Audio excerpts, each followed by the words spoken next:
सतगुरु रामपाल जी परमेश्वर जी की जय हो। आप सभी भाई बहनों को मुझ पवन दास की तरफ से प्यार भरा नमस्कार, राम राम, सत साहिब। भाई और बहनों, आज का हमारा आध्यात्मिक विषय बहुत ही ज़्यादा गहन है, महत्वपूर्ण है। और इस आध्यात्मिक विषय को यहाँ का कोई धार्मिक नेता, राजनीतिक नेता, यहाँ तक कि ब्रह्मा विष्णु महेश भी उस समय तक नहीं समझ पाएगा जब तक उनके पिछले भक्ति संस्कार मजबूत नहीं होंगे।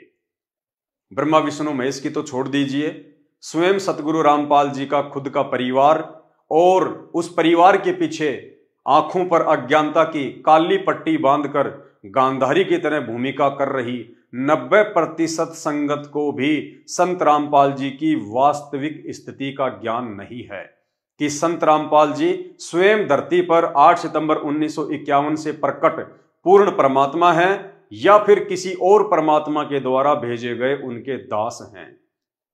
तो आज के विषय को थोड़ा ध्यान से सुनने की आवश्यकता है। मैं स्वयं भी परमपिता परमेश्वर सतगुरु रामपाल जी भगवान से अरदास करूंगा, विनती करूंगा कि परमेश्वर आप हमें अपना आशीर्वाद प्रदान करें ताकि आपके द्वारा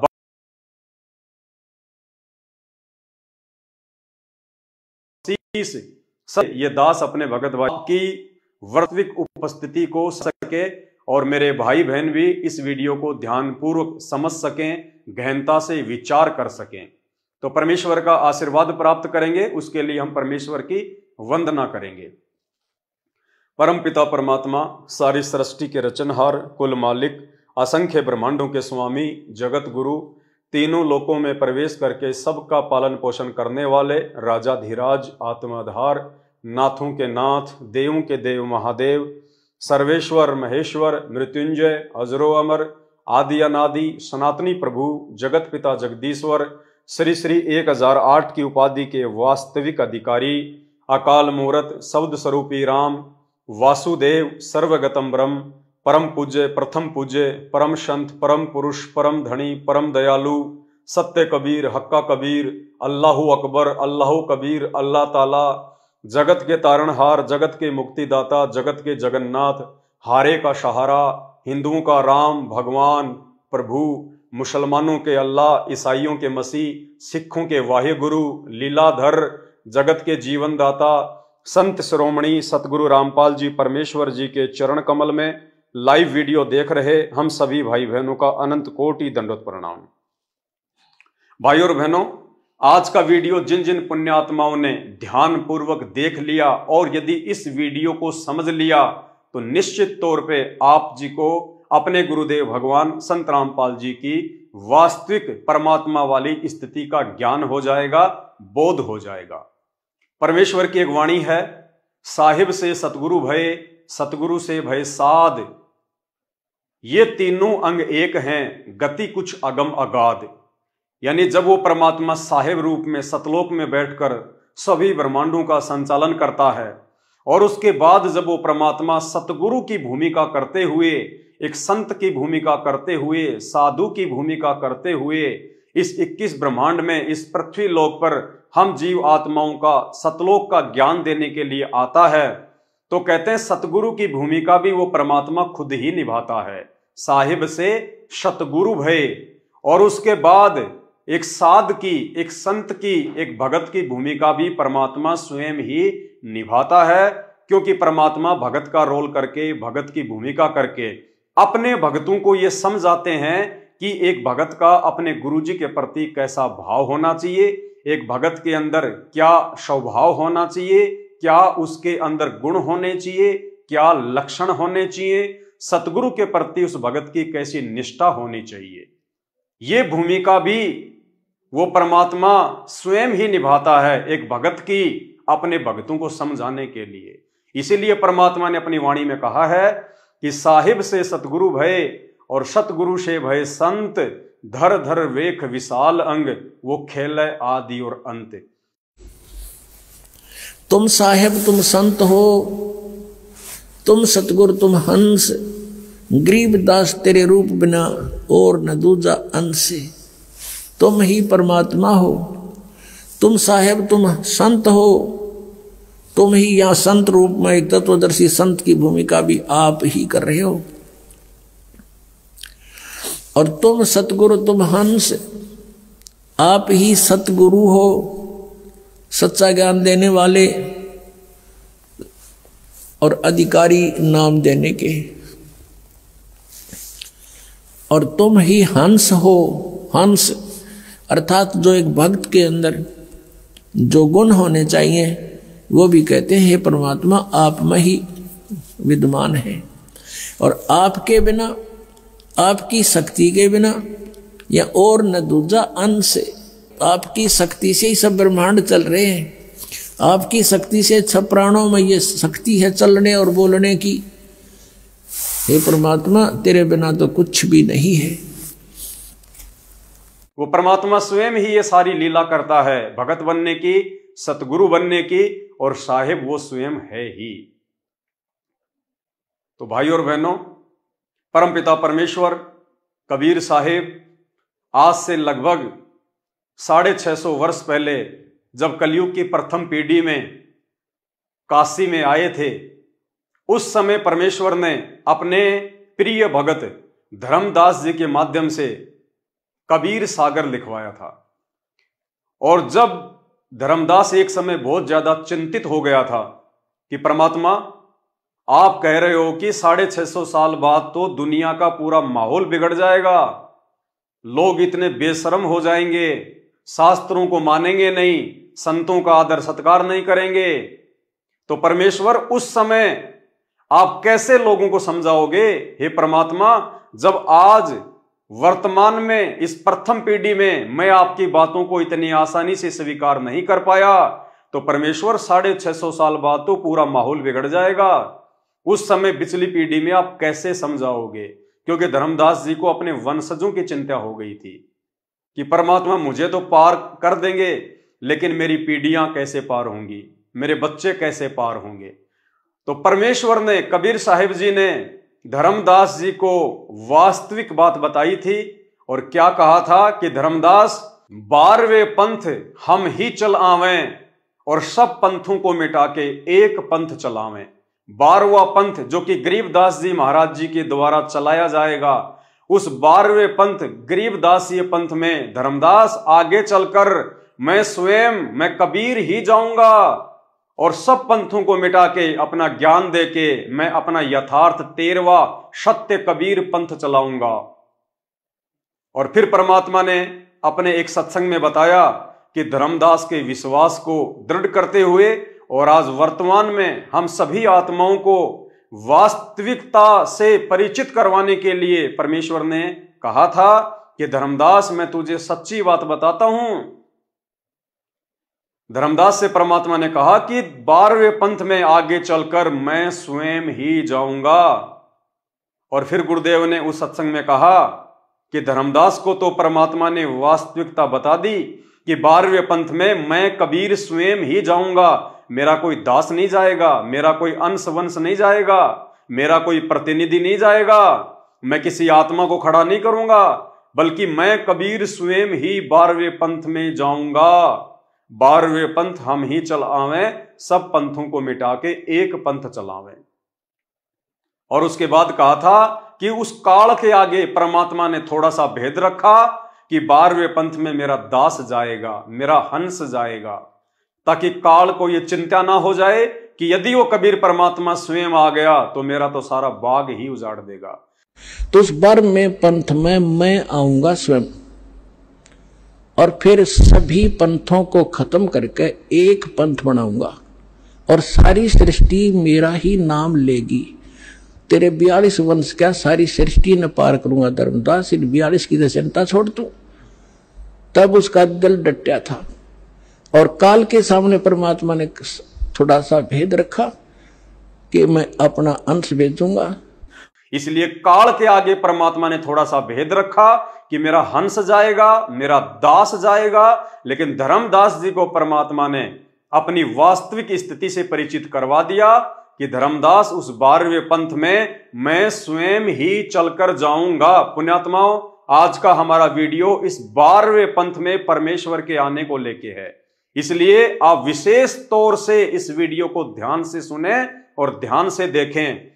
तो सुनिए सबसे पहले ये छोटा सा 2 मिनट का वीडियो जिसमें परमात्मा धर्मदास को कह रहे हैं कि काल के आगे तो परमात्मा ने भेद रखा कि मेरा हंस जाएगा, लेकिन असल बात उन्होंने धर्मदास जी को बता दी कि धर्मदास 12वें पंथ में मैं स्वयं ही जाऊंगा। पहले सुनिए वीडियो, उसके बाद आपको पवित्र पुस्तक ज्ञान गंगा की भूमिका में से पेज नंबर 14 और 15 से भी आपको दिखाएंगे। सुनिए।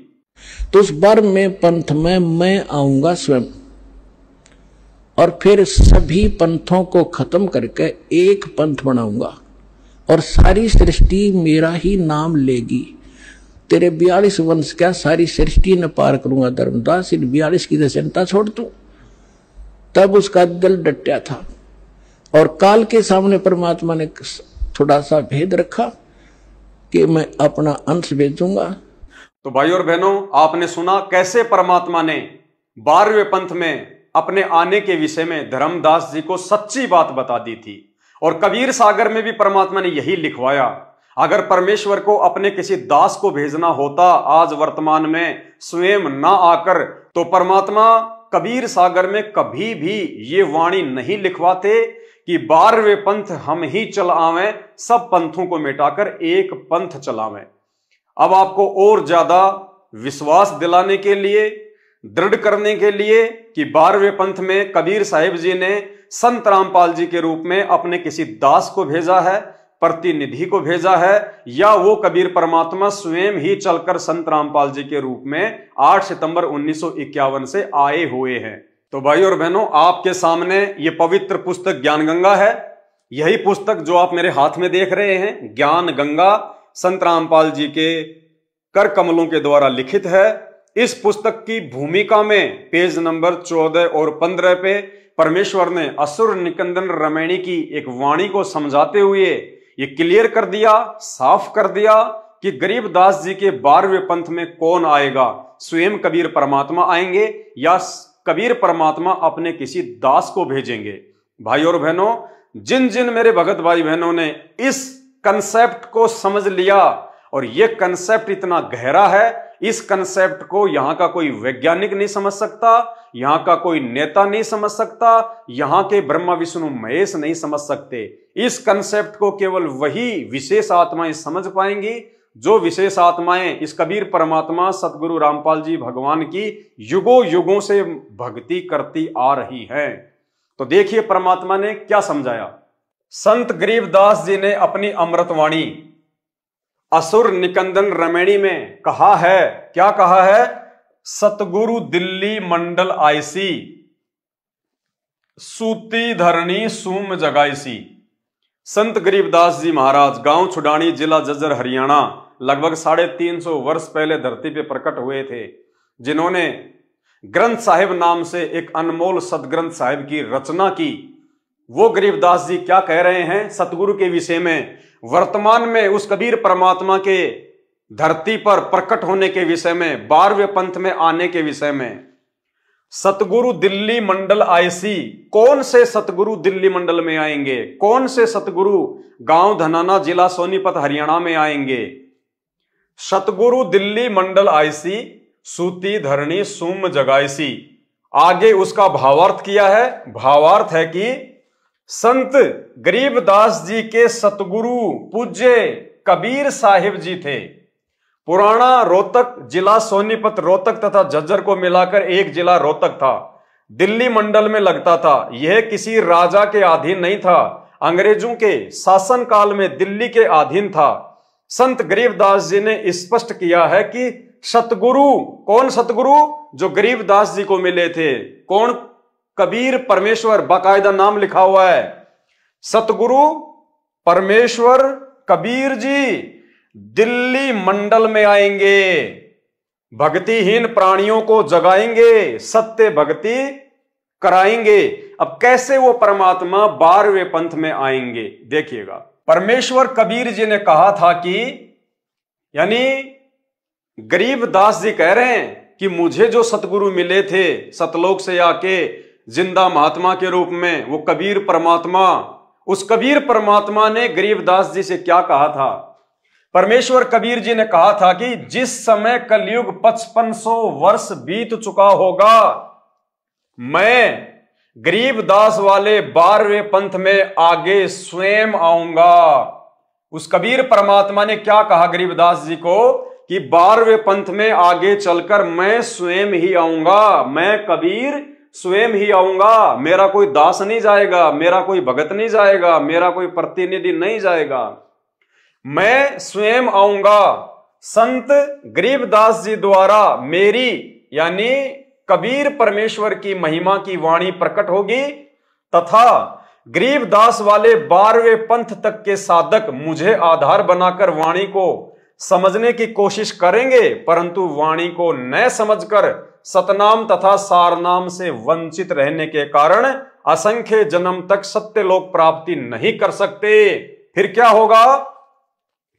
उसी 12वें पंथ गरीबदास जी वाले पंथ में कौन आएगा? मैं परमेश्वर कबीर जी स्वयं ही चलकर आऊंगा।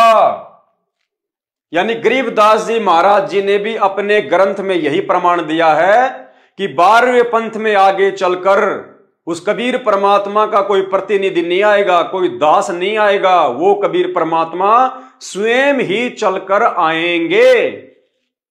और धर्मदास जी के माध्यम से परमात्मा ने कबीर सागर में भी यही लिखवाया कि 12वें पंथ हम ही चल आवें, सब पंथों को मिटा के एक ही पंथ चलावें।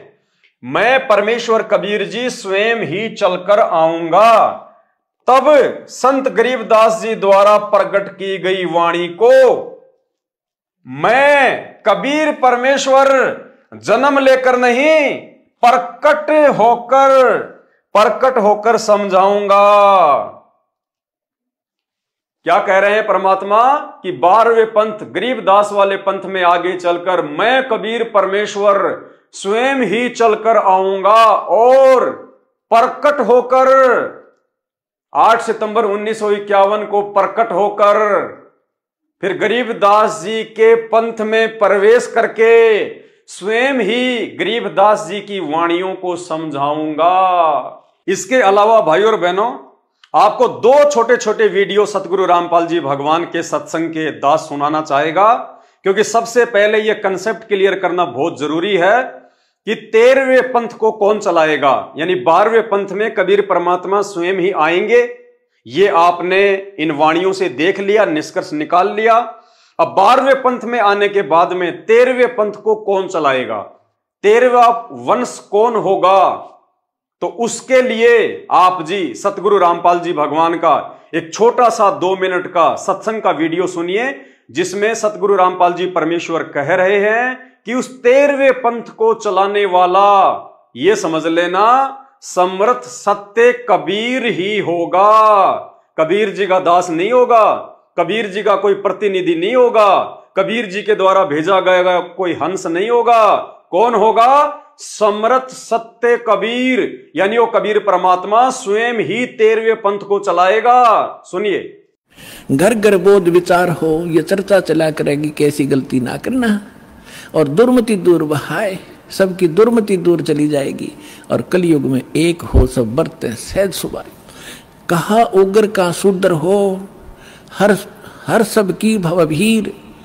अब कहते हैं उस संत के द्वारा चलाए गए उस पंथ में चाहे कोई निकम्मा आदमी हो उग्र, और चाहे कोई बिल्कुल शूद्र हो, वहाँ कोई भेदभाव नहीं रहेगा, सबको सेट किया जाएगा, सबकी बुराई छुटाई जाएंगी, और वहाँ सबकी ही भीड़ होगी, यानी बहुसंख्या में उसके अनुयायी होंगे। कहा उग्र का शूद्र हो, हर सबकी भवभीर, और सो समान दृष्टि है वो समर्थ सत कबीर। उस पंथ का चलाने वाला ये समझ लेना वो समर्थ कबीर ही होगा, जो सबको समान दृष्टि से व्यवहार करेगा, वह ऊंच नीच नहीं रहेगी। अब आपको सतगुरु रामपाल जी भगवान के मुख कमल से जोर देते हुए हम जड़मती जीवों को समझाने के लिए परमात्मा खुलकर संकेत कर रहे हैं एक छोटे से 20 सेकंड के वीडियो के माध्यम से। और परमेश्वर कह रहे हैं कि बच्चों, वो 13वां वंश ये दास है जो आपके सामने बैठा है। यानी गुरुदेव भगवान कह रहे हैं कि वो 13वां वंश, वो समर्थ सत्य कबीर 13वें पंथ को चलाने वाला जो आपके सामने बैठा है, यानी परमेश्वर अपने लिए कह रहे हैं कि ये रामपाल दास स्वयं वो 13वां वंश है, वो कबीर परमात्मा है। और बच्चों तुम कब पहचानोगे, कब पहचानोगे? सुनिए परमेश्वर के मुख कमल से।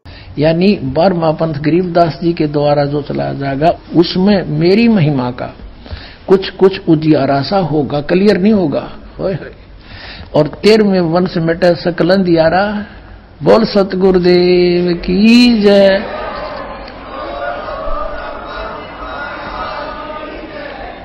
ये 13वां वंश ये दास है जो आपके सामने बैठा है। भाई बच्चों आप कद पहचानोगे।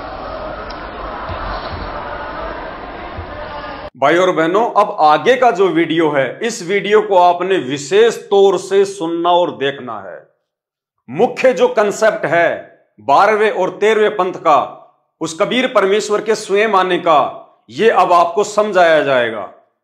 और ये यदि आपने समझ लिया तो समझो आपने परमात्मा समझ लिया, आपने संत रामपाल जी भगवान की वर्तमान में वास्तविक स्थिति को समझ लिया।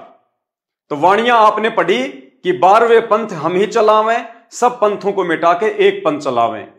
और आदरणीय गरीबदास जी महाराज जी की वाणियां भी आपने पढ़ी कि सतगुरु दिल्ली मंडल आईसी, सूती धरनी सुम जगाईसी। यानी गरीबदास के 12वें पंथ में आगे चलकर मैं कबीर परमेश्वर स्वयं ही प्रकट होकर वाणियों को समझाऊंगा।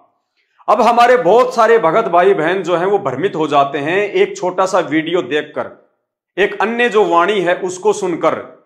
कौन सी वाणी है कि जब आवे 5505 तब ये वचन मेरा होगा साचा, महापुरुष फरमान तब जग तारण को आए, 5 सहस और 500 जब कलयुग बीत जाए। कि उस कबीर परमात्मा ने तो अपनी वाणी के अनुसार सन 1997 में धरती पे आना था। और संत रामपाल जी ने तो हमें अपनी पुस्तकों से दिखाया कि मुझ रामपाल दास को वो कबीर परमात्मा मार्च 1997 में आके मिले दिन के 10 बजे। तो भाई संत रामपाल जी परमात्मा नहीं हो सकते। ये संत रामपाल जी के खुद के परिवार और उस परिवार के पीछे अंधी होके चल रही 90% संगत के विचार हैं कि संत रामपाल जी परमात्मा नहीं हो सकते। संत रामपाल जी ने तो 8 सितंबर 1951 को इंद्रो माई की कोख से जन्म लिया है। और कबीर भगवान तो संत रामपाल जी को 1997 में आके मिले थे। और 1997 में संत रामपाल जी की आत्मा को सतलोक भेज दिया। और 1997 से संत रामपाल जी के रूप में उनके शरीर में कबीर परमात्मा स्वयं लीला कर रहे हैं। तो भाई और बहनों, ये तर्क सही नहीं है। इस तर्क को समझाने के लिए अब आपको समझना पड़ेगा, उन वाणियों को आधार बनाना पड़ेगा जो 12वें पंथ में कबीर परमात्मा ने स्वयं आने के विषय में बोली है। और 1997 वाली वाणी का क्या रहस्य है वो भी सतगुरुदेव भगवान के आशीर्वाद से आपको समझाएंगे। देखिए वाणी क्या है, 12वें पंथ हम ही चलावें, सब पंथों को मिटा के एक पंथ चलावें। भाई और बहनों, 12वें पंथ की समाप्ति कब हुई? सबसे पहले हमने यह समझना है कि आदरणीय गरीबदास जी महाराज जी का जो 12वां पंथ है वो कब समाप्त हुआ। क्योंकि कबीर परमात्मा ने तो 12वें पंथ में आना था। तो 12वें पंथ की समाप्ति हुई कब और कब वो कबीर परमात्मा 12वें पंथ में आया? भाई जब उन्होंने कहा है कि मैं 12वें पंथ में आऊंगा तो हमें यह भी तो मालूम होना चाहिए कि 12वें पंथ में कबीर परमात्मा जी कब आए, कौन से दिन आए। तो देखिए 12वें पंथ की समाप्ति, 12वें पंथ की समाप्ति 2 प्रकार से होती है। सबसे पहली 1994 में, क्योंकि 1993 में 12वें पंथ के अंतिम गुरु आदरणीय रामदेवानंद जी महाराज ने सतगुरु रामपाल जी को लीलामय तरीके से सत्संग करने के आदेश दे दिए थे 1993 में। और 1994 में संत रामपाल जी को नाम दीक्षा देने का उन्होंने गुरु परंपरा के तहत आदेश दे दिया था। तो जिस दिन जो गुरु अपने शिष्य को आदेश दे देता है नामदान देने का और सत्संग करने का, उसी दिन से उस पहले वाले गुरु का उस पंथ से किसी प्रकार का कोई संपर्क नहीं रह जाता है। तो 12वें पंथ की सबसे पहली समाप्ति हम मान के चलते हैं 1993 और 1994 से, क्योंकि 1993 को हमारे दादा गुरुदेव ने संत रामपाल जी को सत्संग करने का आदेश दिया और 1994 में नाम दान करने का आदेश दिया। तो जब सत्संग ही संत रामपाल जी करेंगे, नामदान भी संत रामपाल जी देंगे, तो भैया राम देवानंद जी का क्या रोल रह गया? उनका कोई रोल नहीं है, उनकी कोई भूमिका नहीं रही, वो समाप्त, यानी 12वां पंथ समाप्त। फिर भी यदि कुछ भाई बहन ये कहते हैं कि जब तक हमारे दादा गुरुदेव जी शरीर में हैं, जो कि 12वें पंथ के अंतिम गुरु हैं, जब तक वे शरीर में हैं तब तक 12वें पंथ को समाप्त नहीं माना जाएगा। तो भाई और बहनों, दादा गुरुदेव जी ने अपना शरीर कब छोड़ा? दादा गुरुदेव ने कब सतलोक गमन किया? दादा गुरुदेव ने सतलोक गमन किया 26 जनवरी 1997। दादा गुरुदेव ने सतलोक गमन किया 26 जनवरी 1997। इस दिन हमारे दादा गुरुदेव आदरणीय राम देवानंद जी अपना शरीर छोड़ चुके थे। तो यानी जब उन्होंने शरीर छोड़ दिया तो 12वां पंथ उसी दिन समाप्त हो गया। तो भाई और बहनों, दोनों ही तरीकों से 12वें पंथ की समाप्ति हो चुकी है। कौन से दोनों तरीके? एक बार फिर से वो डेट ध्यान में रखिए, ये डेट ध्यान में रखना बहुत ज्यादा महत्वपूर्ण है। प्रथम 12वें पंथ की समाप्ति 1994, जिस दिन संत रामपाल जी को सत्संग और नामदान करने का आदेश प्राप्त हो गया था। यानी स्वामी राम देवानंद जी ने, जो कि हमारे दादा गुरुदेव थे, उन्होंने सारा कार्यभार, सारी जिम्मेदारी संत रामपाल जी को सौंप दी और खुद रिटायरमेंट हो गए संत पदवी से। उसके बाद में सारी जिम्मेदारी संत रामपाल जी की। तो सन 1994 से जिस दिन संत रामपाल जी ने ये जिम्मेदारी अपने कंधों पे ली, उसी दिन से 12वां पंथ समाप्त और 13वें पंथ की शुरुआत हो चुकी थी। और दूसरे लोग मानते हैं कि जब तक दादा गुरुदेव शरीर में है तब तक 12वें पंथ की समाप्ति नहीं है। तो दादा गुरुदेव ने शरीर छोड़ा 26 जनवरी 1997। पुण्यात्माओं, ये जो डेट है दोनों, ये आप विशेष तौर से ध्यान रखना। ये डेट हमारा सहयोग करेंगी सतगुरु रामपाल जी भगवान की वास्तविक स्थिति को समझने में। तो लास्ट डेट हमारे दादा गुरुदेव के शरीर त्यागने की 26 जनवरी 1997। और कुछ समय पहले आपने जो वीडियो सुना जिसमें संत रामपाल जी कह रहे हैं, गहरी नजर गीता या आध्यात्मिक ज्ञान गंगा पुस्तक में लिखा हुआ बता रहे हैं पेज नंबर 538 पर, कि मार्च 1997 में दिन के 10 बजे मुझे कबीर परमात्मा आकर मिले। अब देखिएगा सन 1997 के लिए कैसे आपको यकीन होगा, देखना। दास ने एक पुस्तक लिखी है आध्यात्मिक ज्ञान गंगा,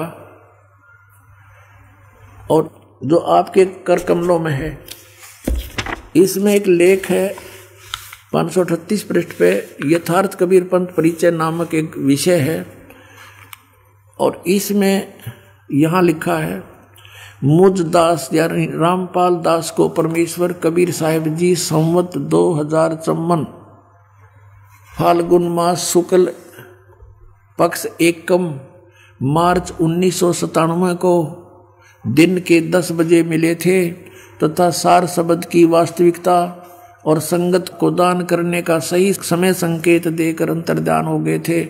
और इसको यानी मुझे परमात्मा मिले थे, इसको अगले आदेश तक रहस्य युक्त रखने का आदेश दिया था। कब मिले? मार्च 1997 में।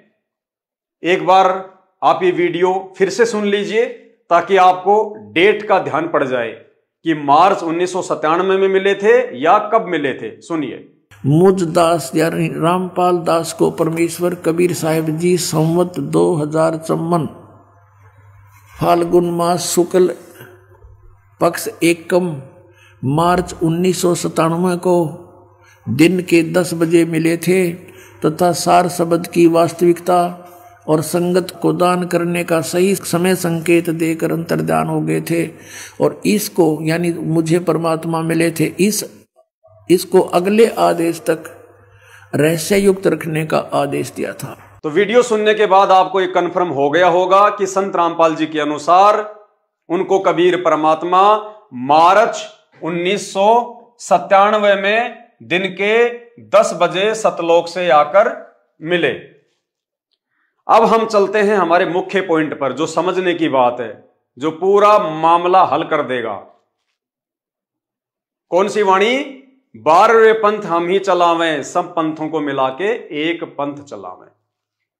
तो भाई और बहनों, अब हमने समझना यह है कि कबीर परमात्मा 12वें पंथ में कौन से दिन आए, कौन से दिन वो 12वें पंथ में वो प्रकट हुए, जो उन्होंने गरीबदास जी की वाणी में भी कहा है कि 12वें पंथ में आगे चल के मैं कबीर परमेश्वर स्वयं ही प्रकट होऊंगा, गरीबदास जी की वाणियों को समझाऊंगा।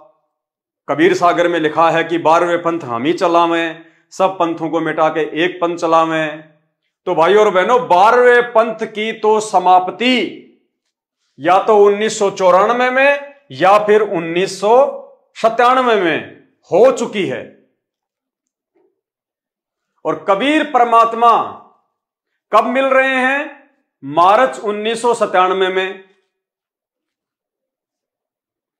यानी 12वें पंथ की समाप्ति हो चुकी है 26 जनवरी 1997 को।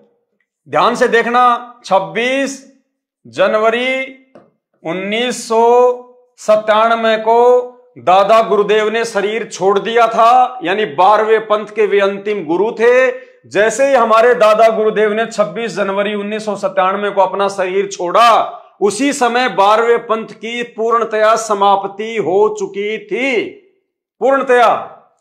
अब गुरुदेव कह रहे हैं कि मुझे कबीर परमात्मा मिले मार्च 1997 में। कब मिले? मार्च 1997 में। पुण्यात्माओं, ध्यान से समझना इन बातों को। दादा गुरुदेव ने शरीर छोड़ा 1997 को, यानी 12वां पंथ समाप्त हो गया जनवरी 1997 को, और वो कबीर परमात्मा धरती पे आ रहा है मार्च 1997 में, यानी दादा गुरुदेव के शरीर छोड़ने के 1.5 महीने बाद, यानी 12वें पंथ की समाप्ति के 1.5 महीने बाद में वो कबीर परमात्मा धरती पे आ रहा है। जबकि वो तो कह रहे हैं कि मैं तो 12वें पंथ में आऊंगा, लेकिन 12वां पंथ तो जनवरी 1997 में समाप्त हो गया और भगवान आ रहे हैं मार्च 1997 में, यानी 12वें पंथ के समाप्त होने के 1.5 महीने बाद मार्च में वो कबीर परमात्मा आ रहे हैं। तो फिर ये तो वाणी फेल हो गई परमात्मा की, क्योंकि परमात्मा तो कह रहे हैं, ग्रंथों में लिखा हुआ है कि मैं 12वें पंथ में आऊंगा, मैं 12वें पंथ में आऊंगा। अरे तो 12वां पंथ तो जनवरी 1997 को समाप्त हो गया, जब दादा गुरुदेव ने अपना शरीर छोड़ा। जनवरी में तो पंथ ही समाप्त हो गया, जनवरी में तो 12वां पंथ ही समाप्त हो गया, और भगवान जनवरी के 1.5 महीने बाद मार्च में आ रहे हैं 1997 में। तो वाणी कैसे फेल हो सकती है? क्या परमात्मा भूल गए थे? क्या परमात्मा भुलक्कड़ है? ये कंसेप्ट पुण्यात्माओं ध्यान से समझ लेना। इस कंसेप्ट को समझना 33 करोड़ देवी देवता ब्रह्मा विष्णु महेश के बस की बात भी नहीं है। खुद संत रामपाल जी के 90% भगत और उनका कलयुगी परिवार भी नहीं समझ पा रहा, जिस कारण से आज भी वो उनका जन्मदिन मना रहे हैं, भगवान का जन्मदिन मना रहे हैं, परमात्मा को मानुष मान रहे हैं, गुरुदेव को। तो क्या कहा परमात्मा ने? अनेकों जगह लिखवाया कि 12वें पंथ में हम ही चलावें। तो 12वां पंथ आपने देख लिया, 12वां पंथ समाप्त हो गया जनवरी 1997 को, और भगवान आ रहे हैं मार्च 1997 में। जबकि भगवान ने तो 12वें पंथ में आना था, फिर भगवान तो 12वें पंथ की समाप्ति के 1.5 महीने बाद मार्च में आ रहे हैं। क्योंकि गुरुदेव ने कहा ना कि मुझे कबीर परमात्मा मार्च 1997 में आके मिले, तो गुरुदेव भी तो झूठ नहीं बोल रहे। क्या डेट बताई गुरुदेव ने? मार्च 1997। और आदरणीय रामानंद जी ने 12वें पंथ के अंतिम गुरु ने अपना शरीर छोड़ा जनवरी 1997 में।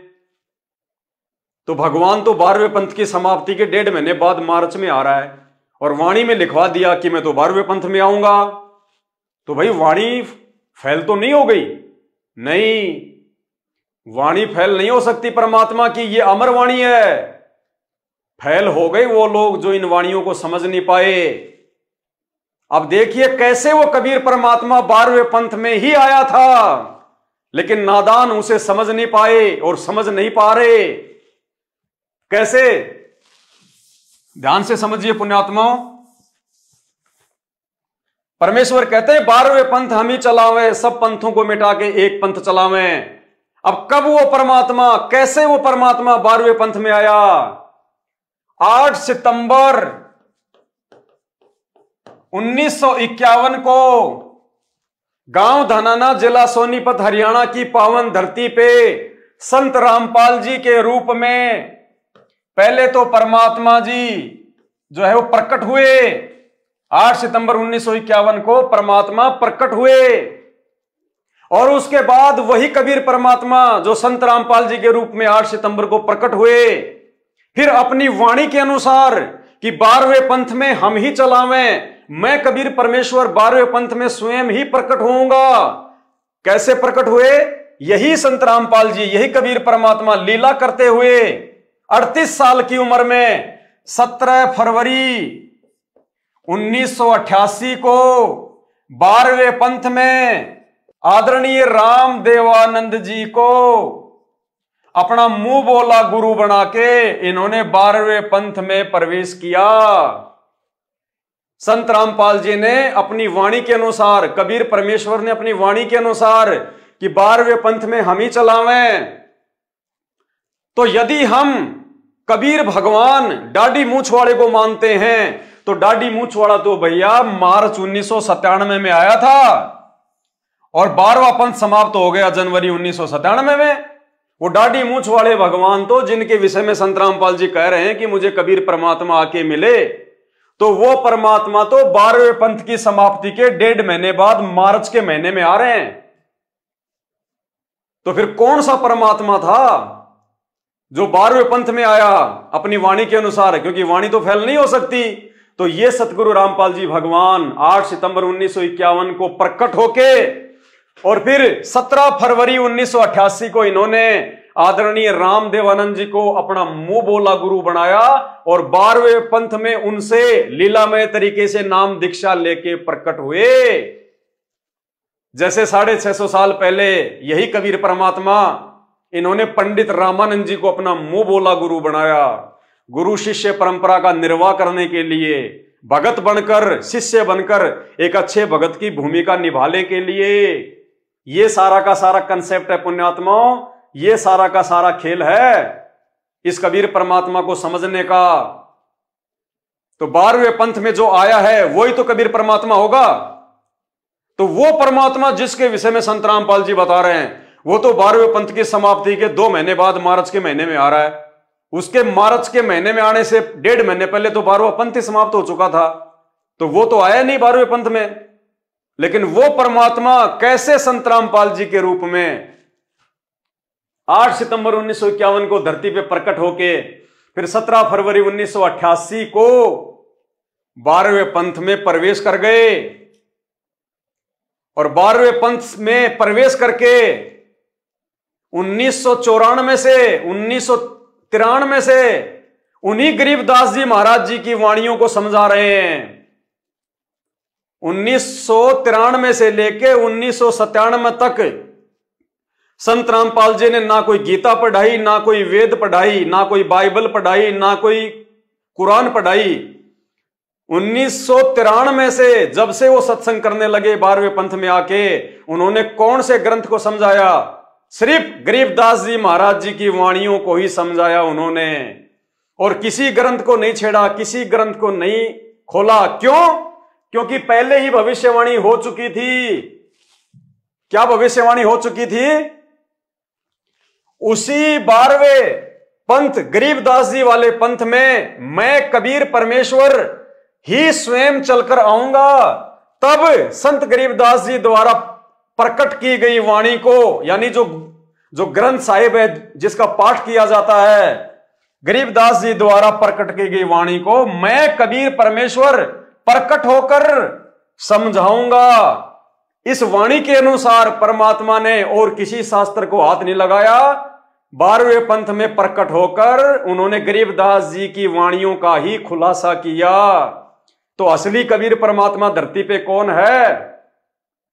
जिसको अनजाने में संत रामपाल जी का कलियुगी परिवार और उस परिवार के पीछे अंधी होके चल रही 90% संगत भगवान मानती है। दाढ़ी मूछ वाली फोटो को, कबीर जी की फोटो को, इस दाढ़ी मूछ वाली फोटो को। तो भाई ये दाढ़ी मूछ वाला तो 1997 में आके मिला संत रामपाल जी को, और मिला उला भी कुछ नहीं। संत रामपाल जी स्वयं कबीर परमात्मा है। इस भगवान को आके और कौन सा भगवान मिलेगा? अरे हमारे गुरुदेव भगवान की एक ही खासियत है, जिस खासियत के चलते दुनिया के सारे नकली संत उनसे भय खाते हैं, उनसे डरते हैं आध्यात्मिक ज्ञान चर्चा करने के नाम पर। और वो क्या खासियत है? संत रामपाल जी जो भी बात बोलते हैं उसके 10 एविडेंस देते हैं, उसके प्रमाण देते हैं। तो यदि संत रामपाल जी कह रहे हैं कि मार्च 1997 में मुझे कबीर परमात्मा दिन के 10 बजे मिले, तो इसका कोई प्रमाण है इसका कोई प्रमाण? उस समय तो सीसीटीवी कैमरे भी लगे हुए थे, उस समय कोई भगत भी तो नहीं था आसपास में। सतगुरु रामपाल जी वो प्रमाण देने के लिए किसी भगत को अपने पास में भी तो रख सकते थे, ताकि ये भगत मेरा जो है गवाह बन जाए कि देखो मुझे दिन के 10 बजे मार्च 1997 में कबीर जी आके मिले जिंदे महात्मा के रूप में। लेकिन कहीं कोई प्रमाण आपको देखने और सुनने को नहीं मिलेगा। क्यों? क्योंकि ये जो बात संत रामपाल जी ने कही है कि मुझे कबीर परमात्मा मार्च 1997 में आके मिले, ये बात केवल उन्होंने उस वाणी को सत्य साबित करने के लिए कही है, जो वाणी उन्होंने 650 साल पहले धर्मदास जी के माध्यम से लिखवाई थी। क्या? कि जब आवे 5505 तब ये वचन मेरा होगा साचा। 5000 और 500 जब कलयुग बीत जाए, और 5500 ये कलयुग 1997 में बीतता है, कि 5000 और 500 जब कलयुग बीत जाए, महापुरुष फरमान तब जग तारण को आए। कि वो महापुरुष, वो परमात्मा उस समय जग का उद्धार करने के लिए आएगा। केवल इस वाणी को सत्य साबित करने के लिए संत रामपाल जी ने उस पुस्तक में ऐसा लिखा है, जबकि संत रामपाल जी तो स्वयं ही कबीर परमात्मा हैं, उनके रहते सहते और दूसरा कौन सा कबीर परमात्मा आएगा। और दूसरी बात, कबीर परमात्मा सतगुरु रामपाल जी भगवान ने यह साबित करना था कि 12वें पंथ में जिसको तुम कबीर मानते हो, इस फोटो को, काल्पनिक फोटो को, ये नहीं आया, बल्कि स्वयं असली कबीर परमात्मा, रियल कबीर परमात्मा साहेब ये है सतलोक में अपने वास्तविक रूप में, इस रूप में बैठा हुआ ये परमात्मा। उस 12वें पंथ में कि 12वें पंथ में हम ही चलावे, सब पंथों को मिटा के एक पंथ चलावे, ये है वो कबीर परमात्मा जिनकी वाणी कभी झूठी नहीं हो सकती, जो कभी झूठ नहीं कह सकता, ना बोल सकता। तो परमेश्वर ने उस वाणी के अनुसार कि 12वें पंथ में आगे चलकर मैं कबीर परमेश्वर स्वयं ही प्रकट होकर संत गरीबदास जी के द्वारा प्रकट की गई वाणियों को समझाऊंगा।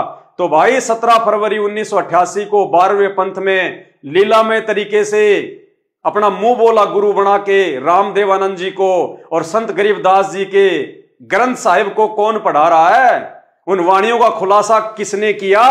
सन 1993 से संत रामपाल जी ने। तो ये है वो असली कबीर परमात्मा। पुण्यात्माओं, ये है वो कंसेप्ट। पुण्यात्माओं, जानबूझ के इस कबीर परमात्मा सतगुरु रामपाल जी भगवान ने ये कंसेप्ट आप और हमारे लिए छोड़ दिए। क्या पता रामदेवानंद जी की, जो कि आप और हमारी तरह एक जीव थे, वो एक भगत थे, क्या पता उनकी मृत्यु कौन से दिन होनी थी, लेकिन परमात्मा ने जानबूझ के जनवरी 1997 तक उनको जीवित रखा, ताकि आने वाले समय में मेरी पुण्य आत्माएं मुझे पहचान लेंगी। अगर हमारे दादा गुरुदेव की मृत्यु, उनका शरीर यदि 2 महीने बाद में छूटता, तो पुण्यात्माओं, हम लोग कभी भी नहीं समझ पाते कि असल में कबीर कौन है। लेकिन सतगुरु रामपाल जी भगवान ने 1.5 महीने पहले यानी 26 जनवरी 1997 को उनका शरीर छुड़वाया और उसके बाद कहा कि मार्च 1997 में मुझे कबीर परमात्मा मिले। क्योंकि संत रामपाल जी खुद को भगवान नहीं कहेंगे, खुद को परमात्मा नहीं कहेंगे, वो किसी दूसरे को भगवान बताकर ही अपना ज्ञान प्रचार करते हैं। अपने से अन्य किसी को परमात्मा बता के ज्ञान प्रचार करते हैं, अन्यथा उनके ज्ञान को कोई नहीं समझे। सुनिए छोटा सा सत्संग। परमात्मा आते हैं, अपनी प्यारी आत्माओं को समझाते हैं, तुम जिस क्रिया को कर रही है फाइनल नहीं है। इस क्रिया के, इस कर्म के साथ साथ आपने एक अवश्य कार्य भुला रखा है, परमात्मा की भक्ति का। आप पे आवे हैं, आप पे भगवान की में, आप पे परमात्मा है और आप ही अपनी भक्ति के लिए अपने से अन्य भगवान बताकर आपको प्रेरित करते हैं। इसलिए परमात्मा अपने आप को छुपाकर ये ज्ञान प्रचार करता है, भगवान किसी और को बताता है। इसलिए परमात्मा ने दाढ़ी मूंछ वाली फोटो को आधार बनाया। स्वयं ये परमात्मा होते हुए इन्होंने एक दाढ़ी मूंछ वाली काल्पनिक फोटो को आधार बनाया कि ये है कबीर परमात्मा, ताकि लोग मेरे ज्ञान को समझें। अगर ये खुद कह दें कि मैं हूं कबीर, तो कोई इनके सत्संग भी नहीं सुनता। इसके अलावा भाई और बहनों, एक और वाणी है परमात्मा की, परमात्मा को समझने के लिए। ध्यान से सुनिएगा, क्या वाणी है? काल ने कबीर परमात्मा से कहा था कि 12 पंथ करूं मैं साजा और नाम तुम्हारा ले करूं आवाजा। तो पुण्यात्माओं, अब काल ने कहा था कि 12 पंथ करूं मैं साजा और नाम तुम्हारा ले करूं आवाजा। 12 पंथ नाम जो ले ही वो हमरे मुख आन समोही। और 12 पंथ नाम जो ले ही हमरे मुख में आन समोई। काल ने क्या कहा था कबीर परमात्मा से? जब कबीर परमात्मा अपने पुत्र जोगजीत के रूप में उसको मिले थे तपस्या पर, तो काल ने कहा था कि तेरे नाम से मैं 12 पंथ चलाऊंगा, 12 पंथ करूं मैं साजा, नाम तुम्हारा ले करूं आवाजा। और उन 12 पंथों में जो नाम लेगा, 12 पंथ नाम जो ले ही वो हमरे मुख में आन समोई, अर्थात काल के ही जाल में रह जाएंगे, वो पार नहीं हो पाएंगे। 12 पंथों तक जो नाम लेगा, तो 12वां पंथ किसका? गरीबदास जी का।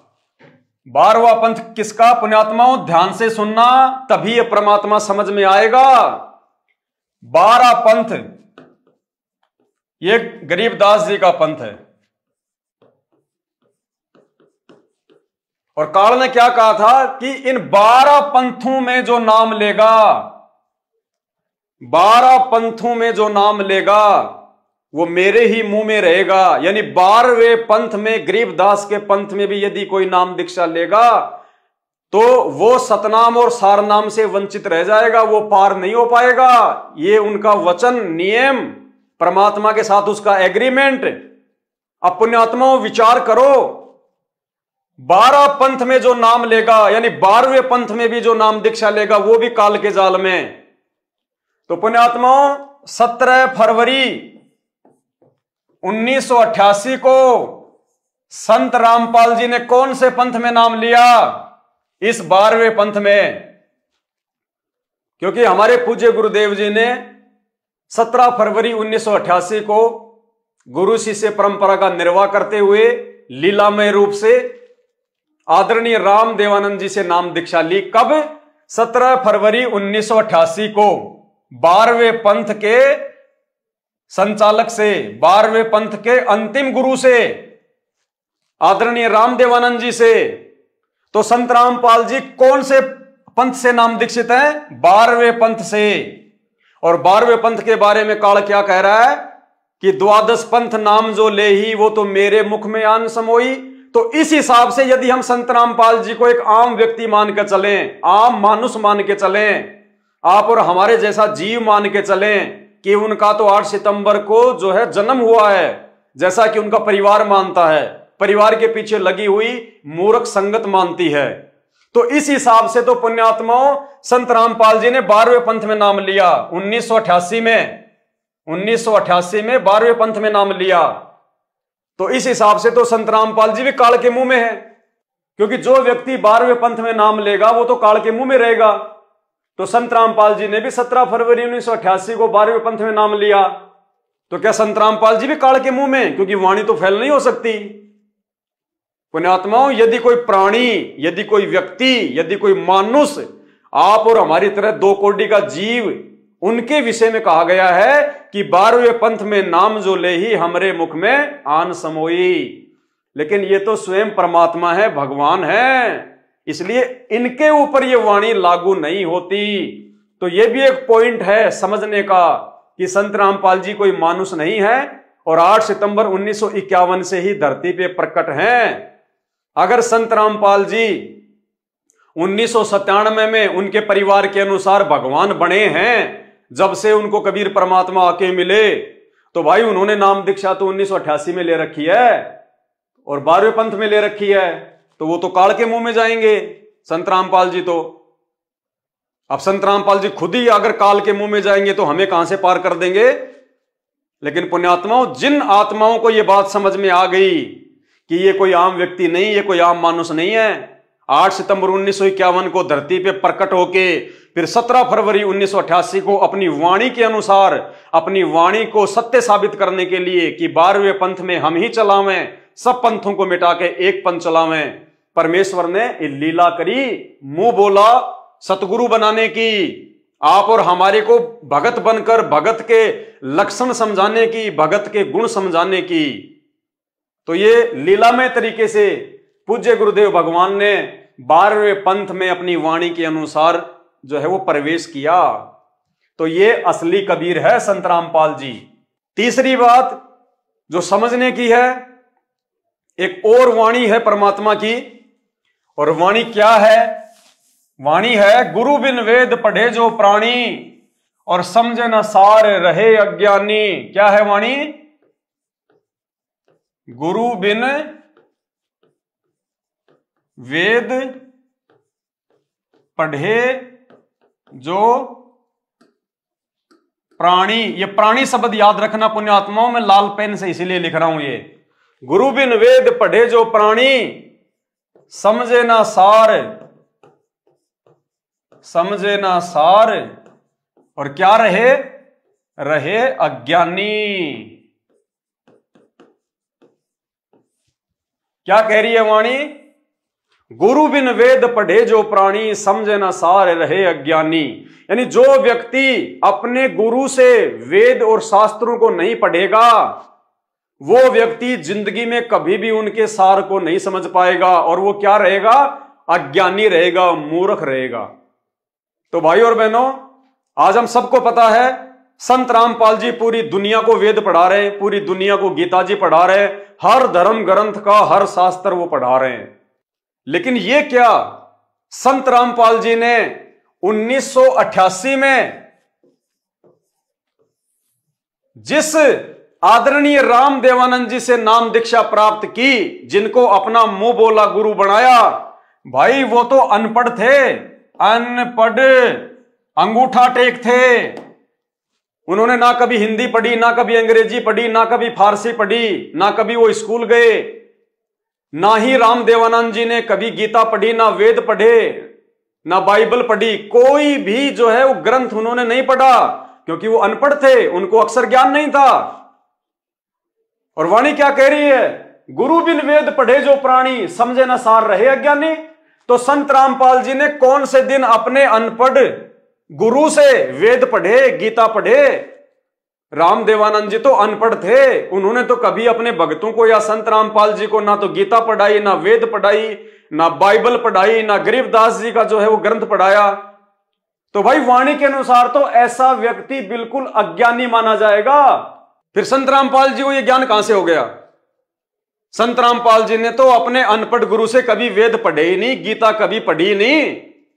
फिर संत रामपाल जी को कैसे ज्ञान हो गया? आज पूरे विश्व को पढ़ा रहे हैं वो, बड़े बड़े संस्कृत के प्रकांड ज्ञाता, जिन्होंने वेद लिखे, गीता जी लिखी, 18 पुराण लिखे, जो गलतियां उन्होंने लिखने में कर दी वो भी संत रामपाल जी ठीक कर रहे हैं, जबकि संत रामपाल जी के गुरु तो अनपढ़ है।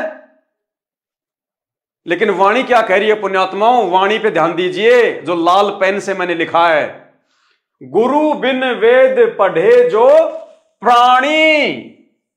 प्राणी यानी आप और हमारे जैसा जीव, 2 कोटि का जीव, मां के गर्भ से जन्म लेने वाला जीव, प्राणी।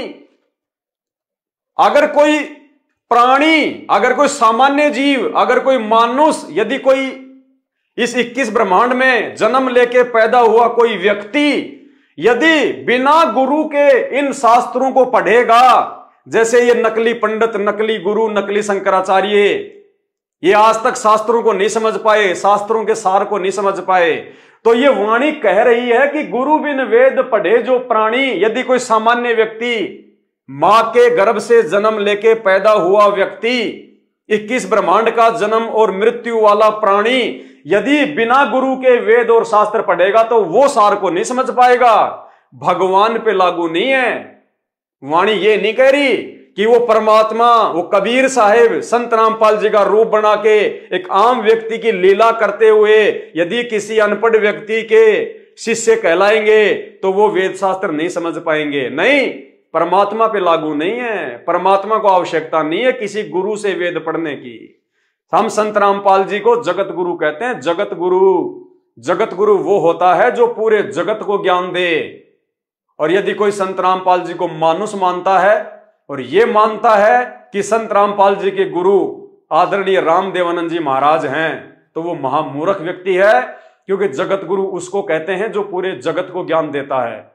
अरे संत रामपाल जी फिर जगत गुरु कहां से हो गए? यदि आप लोगों के अनुसार उन्होंने किसी और से ज्ञान लेके फिर आगे ज्ञान देना शुरू किया, तो ऐसा व्यक्ति जगत गुरु नहीं हो सकता जो किसी और से ज्ञान लेके फिर ज्ञान का प्रचार करे। जगत गुरु उसको कहते हैं जो पूरे विश्व को ज्ञान दे, जिसके समान ज्ञान किसी को ना हो, जिसके समान ज्ञानी और कोई ना हो। हम सुबह सुबह नित्य नियम में अपने गुरुदेव भगवान की महिमा करते हुए अथ ब्रह्मवेदी में क्या पढ़ते हैं? ज्ञान सागर अति उजागर निर्विकार निरंजनम महाज्ञानी महाध्यानी सत्सुकृत दुग्भंजनम। यानी हमारे गुरुदेव के समान कोई महाध्यानी नहीं, कोई ब्रह्म ज्ञानी नहीं और कोई महाज्ञानी नहीं। तो भाई और बहनों, वाणी के अनुसार यदि कोई प्राणी, यदि कोई मनुष्य, कोई आम व्यक्ति यदि बिना गुरु के या फिर किसी अनपढ़ गुरु के यदि वेद पढ़ेगा, गीता पढ़ेगा, तो वो सार को नहीं समझ पाएगा।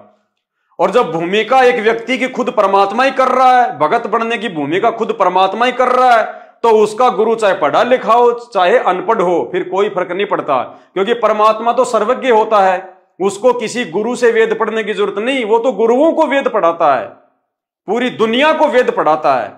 तो इस वाणी के अनुसार भाई और बहनों, जो व्यक्ति संत रामपाल जी को आम व्यक्ति मानते हैं वो तो फेल हो जाएंगे, चक्कर में पड़ जाएंगे। और जो बुद्धिमान आत्माएं होंगी वो विचार करेंगी कि हमारे दादा गुरुदेव अनपढ़, अक्षर ज्ञान नहीं, हमारे दादा गुरुदेव ने कभी वेद नहीं पढ़े, कभी शास्त्र नहीं पढ़े, कभी गीता जी नहीं पढ़ी, और हमारे गुरुदेव ने मात्र 6 वर्षों में अनपढ़ गुरु की संगति करके और पूरी दुनिया को वेद पढ़ा दिए, सभी धर्मों के धर्मशास्त्र पढ़ा दिए। और यहां ही नहीं, एक छोटा सा सत्संग सुनिए गुरुदेव भगवान का, जिसमें पूज्य गुरुदेव कह रहे हैं कि कहीं आपको यह गलतफहमी हो कि भाई रामपाल को केवल हिंदू धर्म के ग्रंथों का ज्ञान है। नहीं, गुरुदेव कह रहे हैं पूरे विश्व में जितने भी धर्म ग्रंथ हैं उन सब का ज्ञान मुझ रामपाल दास को है, सबका ज्ञान।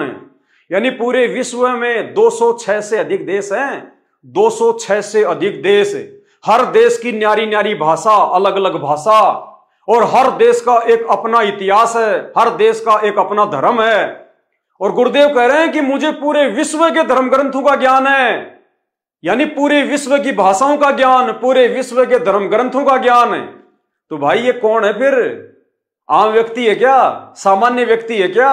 ये स्वयं कबीर परमात्मा है। और कबीर परमात्मा पूरे विश्व की तो छोड़िए, देवी देवताओं से लेके पाताल लोक के प्राणियों तक की, समुद्र के प्राणियों तक की भी, जीव जंतु पशु पक्षी चारों खानियों के प्राणियों की परमात्मा भाषा जानता है। परमात्मा कहते हैं चीटी पायल बाजे पैर, साहिब सुनता है सब लहर।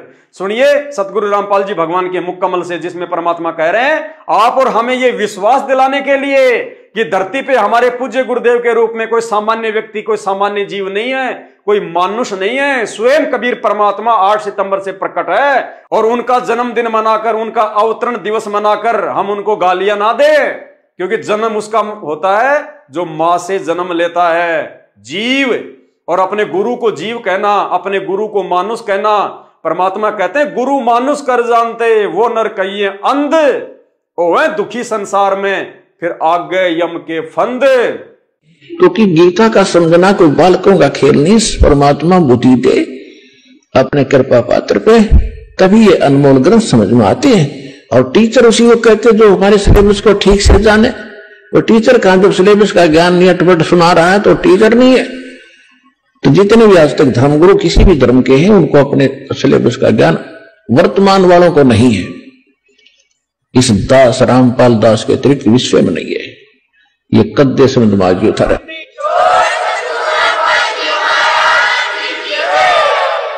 और दास को पूरे विश्व के जितने ग्रंथ है सबका जानकारी है, एक की नहीं।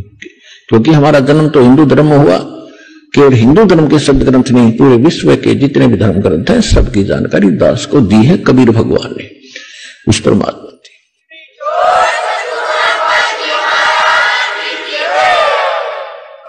तो भाई और बहनों, अब हमारे को किसी प्रकार का कोई भी डाउट, कोई भी शंका नहीं रहनी चाहिए। इतने सारे, तो भाई और बहनों, अब हमारे को किसी भी प्रकार का डाउट, किसी भी प्रकार की कोई शंका नहीं रहनी चाहिए इतने सारे प्रमाण देखने के बाद। और जब हमें यह कन्फर्म हो जाएगा कि धरती पर 8 सितंबर 1951 से पूर्ण परमात्मा के रूप में सतगुरु रामपाल जी भगवान स्वयं प्रकट है, पुण्यात्माओं, यही हमारा विश्वास, यही हमारी दृढ़ता हमें सतलोक का रास्ता दिखाएगी। अन्यथा अपने गुरुदेव को मानुष समझने वाला और गुरुदेव भगवान के रहते सहते किसी और को भगवान मानकर पूजने वाला, जैसा कि 90% संगत और संत रामपाल जी का खुद का परिवार संत रामपाल जी के रहते सहते जून के महीने में इस दाढ़ी मूंछ वाली काल्पनिक फोटो को भगवान मानकर कबीर प्रकट दिवस मनाकर अपने भी कर्म फोड़ रहा है, संगत के भी कर्म फोड़वा रहा है। ये लोग लाख जन्म भी सतलोक का रास्ता नहीं देख पाएंगे यदि वर्तमान में ये लोग अपने गुरुदेव भगवान को भगवान ना मान के किसी और को भगवान मानकर पूजते पूजते ये मौका चूक गए। तो एक सत्संग सुनिए परमात्मा का 4 मिनट का, पूरा कंसेप्ट क्लियर कर दिया गुरुदेव ने कि जो व्यक्ति इस समय धरती पे रहते सहते, अपने गुरुदेव के रहते सहते उनको भगवान ना मानकर यदि किसी और को भगवान मानेंगे, वो व्यक्ति लाख जन्म भी पार नहीं हो सकते। और गुरुदेव ने कहा इस सत्संग में कि पुण्यात्माओं, जब तुम त्रिकुटी पे जाओगे ये शरीर छोड़कर, तो मुझदास के रूप में तुम्हें कबीर परमात्मा मिलेगा। और उस समय तुम्हारे जो भी आचार विचार और व्यवहार मुझदास के प्रति होंगे वो परमात्मा के प्रति समझे जाएंगे। अतः तुम त्रिकुटी पे धोखा ना खा जाओ भगवान को पहचानने में। इसलिए यहां पे सतगुरु के रहते सहते सतगुरु को भगवान मानकर तुमने ये रिहर्सल करनी है कि मैं किसी और भगवान को नहीं जानता, ना मानता, ना पहचानता। मेरे भगवान, मेरे परमात्मा, मेरे कबीर, मेरे अल्लाह, मेरे स्वामी सतगुरु रामपाल जी हैं। क्योंकि संत रामपाल जी वर्तमान में भी भगवान हैं और त्रिकुटी में भी वो ही रहेंगे। ये तो उन भक्तों को परमात्मा सचेत करने के लिए जो ज्ञान में कमजोर हैं, जो वर्तमान में अपने गुरुदेव को भगवान नहीं मान पा रहे, उनको परमात्मा समझाते हुए कहते हैं कि नालायको, त्रिकुटी पे वो कबीर परमात्मा मुझ रामपाल दास के रूप में मिलेगा, जबकि संत रामपाल जी तो धरती पे भी स्वयं परमात्मा है। तो भाई और बहनों, फिर गुरुदेव ने उस सत्संग में आगे बताया कि जैसा व्यवहार तुम इस धरती पर अपने गुरुदेव के साथ में करोगे, वो व्यवहार वैसा का वैसा परमात्मा के प्रति माना जाएगा। तो भाई और बहनों, ऐसा धोखा हम क्यों खाएं? हमने तो अपने गुरुदेव को भगवान मानते हुए उन्हीं को भोग लगाना है, क्योंकि जब हम गुरु को भोग लगाएंगे तो गुरुदेव कह रहे हैं कि वो परमात्मा को ही माना जाएगा, तो किसी और को परमात्मा मान के उसको भोग लगाने की आवश्यकता ही नहीं है। जब हम अपने गुरुदेव के साथ जैसा व्यवहार करेंगे वो भगवान के साथ में माना जाएगा। तो हम सत्सेवक जो अपने गुरुदेव का 8 सितंबर को प्रकट दिवस मनाने जा रहे हैं, तो भाई वो तो भगवान का ही प्रकट दिवस हो गया ना, क्योंकि परमात्मा कहते हैं जो तुम अपने गुरु के साथ करोगे समझो तुम भगवान के साथ कर रहे हो। तो हम अपने गुरु का प्रकट दिवस मनाएंगे तो भगवान का माना जाएगा। हम अपने गुरु को भोग लगाएंगे तो भगवान को भोग माना जाएगा। तो गलतियां कौन कर रहा है, सतसेवक या सतगुरु रामपाल जी भगवान का काल प्रेरित परिवार और उस परिवार के पीछे लगी हुई 90% अंध संगत। तो सुनिए एक परमात्मा का सत्संग समझदार की आंखें खोल देगा। जब आप त्रिकुटी पर पहुंचोगे वहां परमात्मा मिलेंगे इस दास के रूप में। अब जैसे आप यहां गुरु जी के प्रति जैसा व्यवहार, जैसा विचार और जैसी श्रद्धा आपकी है, ये आपकी यहां रिहर्सल कराई जाती है कि गुरु मानुष कर जानते ते नर कहिए अंध, ओवे दुखी संसार में आग काल के फंदे। गुरु को मानुष नहीं जाने, गुरु गोविंद कर जानियो, रहियो शब्द समाए, मिले जब दंडवतम बंदगी, नहीं पल पल ध्यान लगावे। गुरु गोविंद दोनों खड़े काके लागू पाए, बलिहारी गुरु अपना जिन गोविंद दियो मिलाए।